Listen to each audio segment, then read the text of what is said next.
Today, I am going to talk about Dutch 17th century art in spherical anamorphosis. When we think of maps and landscapes, we usually think of them as separate entities. Maps give us the measure of a place, the relationship between places, and quantifiable data. Maps are closer to science, and landscapes to art. Even when art and science are combined in maps, they are expected to be in some kind of conflict.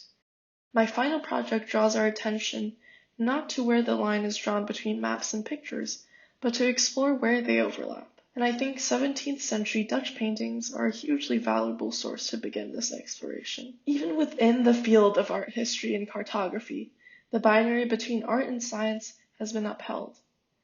Art historians use mere topography to classify landscape pictures or views that sacrifice art in the name of the recording of a place. Then mere decoration is the opposite of that. But these boundaries would have actually puzzled the Dutch.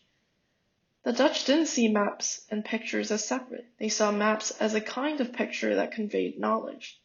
And as we know, one of the undergirding principles of Dutch art was the belief that knowledge is to be gained and asserted through pictures. There were many ways mapping and picturing were connected. The most literal way is that in the 17th century Netherlands, artists were actually employed in executing maps and plans of all kinds. For example, an engraving after Pieter Sandridam's drawing The Siege of Haarlem was designed for the commemorative publication on the city. On a deeper level, Dutch artists showed us the resemblance between pictures and maps in the act of mapping and picturing.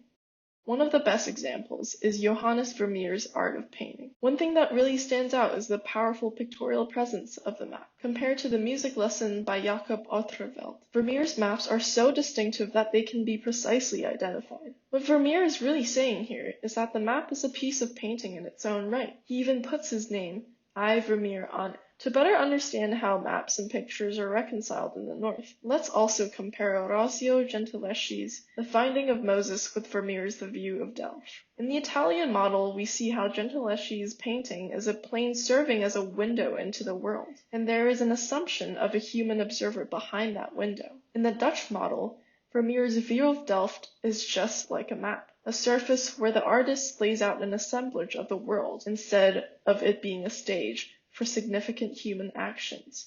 The Dutch idea that drawing and painting is mapping helps us understand the art of painting and View of Delft as two paintings in conversation with one another.